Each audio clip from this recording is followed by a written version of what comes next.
Hi guys, my name is Christine and I'm a dating, relationship and personal development coach. And today I'm talking about why use the no contact rule. So why should you use the no contact rule? So let's think about what the opposite of the no contact rule is then, right?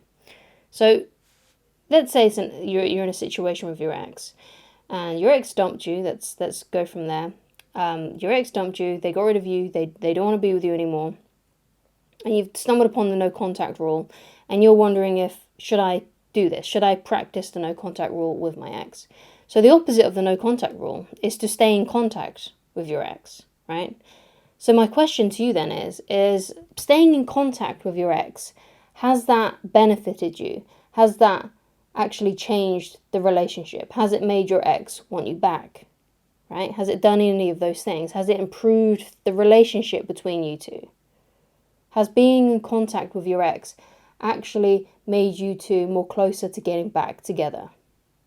Okay, so if you're watching a video like this one, I'm assuming that being in contact with your ex hasn't worked, right? It hasn't worked. Perhaps at the beginning of the breakup, you begged, you pleaded, you groveled at their feet to try and fix the relationship, and it didn't work. You may have been in over contact with your ex. In fact, you may have been messaging them way more since the breakup than you did when you were in your relationship together, right? Obviously, that hasn't worked out for you, right? So the definition of insanity is doing the same thing over and over again and expecting different results, right? So if you take that in context with your ex and you talking to your ex, and you talking to your ex hasn't worked, then you need to try a different method. And that method should be the no contact rule, okay? So quickly, I'm just going to briefly tell you what my explanation of the no contact rule is, because I know there are different dating coaches out there and relationship coaches who talk about these kinds of things that may have a different perspective on it, right? Because some people say, oh yeah, you should wait 40 days and do no contact with your ex for 40 days and then reach out to them. In my perspective, when you start doing no contact, you have to vow to yourself that you're actually never going to contact your ex again, right? So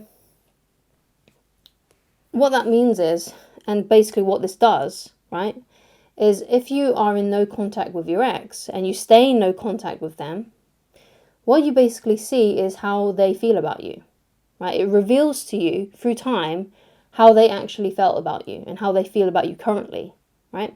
If they still love you, if they are still interested in you, by going into no contact with them, they will fear losing you and they will reach out because they haven't heard from you in a while. They'll be like, oh, what happened to so-and-so? I thought that they really wanted to get back with me. They were begging like just a few weeks ago and now I haven't heard from them. Have they moved on? Have they found someone new? I hope not. And they reach out because they fear losing you, right?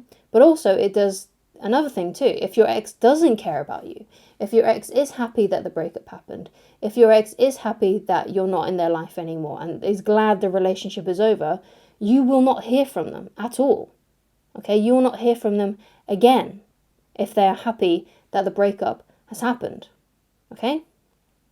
So, obviously there are some some things that can kind of may try to mess no contact up. For example, if you have to still be in contact with your ex because let's say you work together or you have kids, right? So you have to be in contact with them to some degree. Okay? So what I say to people who are in those situations, when you speak to your ex, right? When you have to speak to your ex about the kids or you have to talk to them at work because of your job, right? You have to always speak to them in a business-like manner and not an emotional manner, right?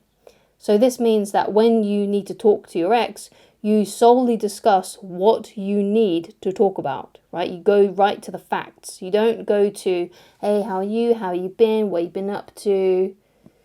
What do you still have feelings for me? You don't talk about anything to do with your previous relationship, and you solely talk about the mission, right? The itinerary of what needs to, you need to go through with them, right? So that's what you should do if you are talking to your ex now, and you can't avoid it, right?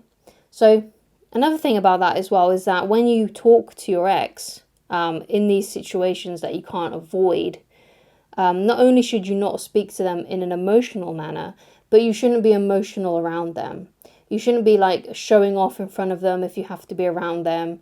But you also shouldn't be sulking in the corner, right? You should have this air of indifference, like you don't care, right? And that doesn't mean that you're being cold or mean to them, right? It just means that, when you approach them, you're happy to see them. You're like, hey, whatever. You've got a smile on your face, right? As if the breakup didn't affect you whatsoever, right? And then you get on with what you need to tell them, right? Because obviously you need to have some sort of like chit chat with them, maybe to begin with, to like, break the ice, talk about the weather, that kind of stuff, But when you do that, you have to be happy, like you're not bothered, that you're quite content with life. You need to be like that. You shouldn't be overly enthusiastic and excited and trying to show off in front of them, but you also shouldn't be mean or cold to them or sulking, right? Because that shows that it's affecting you. It's showing that you can't be in their presence without their presence, right? Being, stirring your emotions up inside. You have to be completely neutral. So what I say to people is that if you work with your ex, think of the most neutral person in your workplace, someone who you're happy to say hello to and good morning to, but you're not really friends with them, but you don't necessarily hate them either. They're just someone that you just happen to work with and you have no opinion of them whatsoever. That is the person that you should be basically trying to morph into your ex, right? That's how you should be feeling towards your ex when you talk to them, when you approach them, when you have to approach them.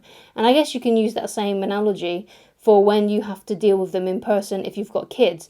Just think of them as a really neutral person. Don't see them as your ex. Don't see them as your ex-husband, wife, or boyfriend or girlfriend. See them as a really neutral person that you don't really care about, like, I don't know, like a neighbor, right? Someone who you can say hello to, right? Talk about the weather to, but you don't really care, right? You don't have any kind of emotion to them whatsoever. And even if your emotions are really going crazy inside of you when you are speaking to your ex, you got to pretend, right? You have to pretend that you're not feeling that way, right? And that's how no contact rule works with someone who you work with or someone that you still have to speak to, like because you've got kids or you need to sort out divorce papers, or you're still collecting stuff from their house and things like that, or they're collecting stuff from your house, right? So that's how you need to use that, okay? So the reason you use the no contact rule, right? The reason you use it is because if you keep on staying in contact with your ex and you want to get them back into your life, right? You're going to lose them even further, right? If you keep on staying in contact with them, right? Because your ex cannot miss you if you are still in their DMs, right? If you're still saying about how much you miss them, if you're still telling them how much you want them back, none of that is going to make them want you back, right? Getting all sad about it and saying how much you miss them. You can't pity someone into loving you, okay? You can't make someone, by being emotional like that, you can't make someone fall back in love with you. The only thing that can really work is absence, right?